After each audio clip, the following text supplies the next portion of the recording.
So, you know, on Instagram, they'll have down your timeline messages or posts from Thread, right?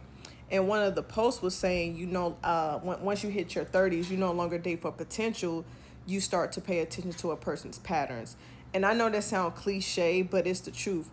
When I was 10 years or 5 years younger, I'm 30, going on 31, I used to date for surface level things like, oh, okay, he's attractive, oh, okay, he's good in bed, or he's a vibe and stuff like that. But as you get older and you start to be more self-aware and have an idea of what you want, you kind of think to yourself like, this person has done this once before or a few times. Okay, now this is this person's character.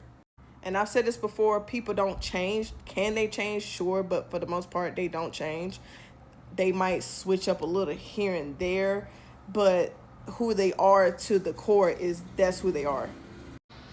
Excuse the noise, I got my windows up. But once you kind of understand that and be okay with not trying to change people, because I think once you start to see a person's true self and you don't like it, you try to, oh well, let me kind of just lie to myself, or get them to be something that they're not. No, accept them for who they are, and either you're going to stay there or leave. Trying to change someone only is going to get you frustrated, and it's going to waste your time. Now, for me and another young lady, she might be seeing this, shout out to her. We used to date the same guy.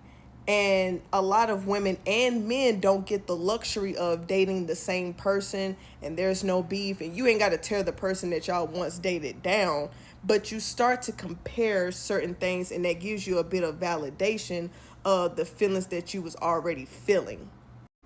And why it confirms of people don't change, people have patterns.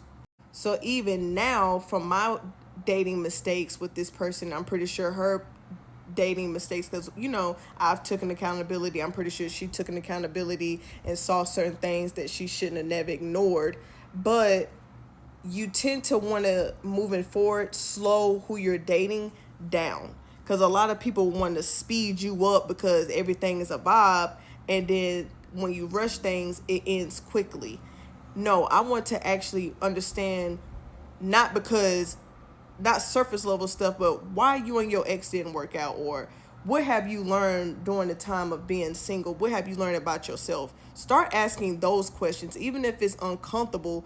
It's good to ask so you don't have to ask it later once your feelings is intact with this person. It makes it easy for you to detach.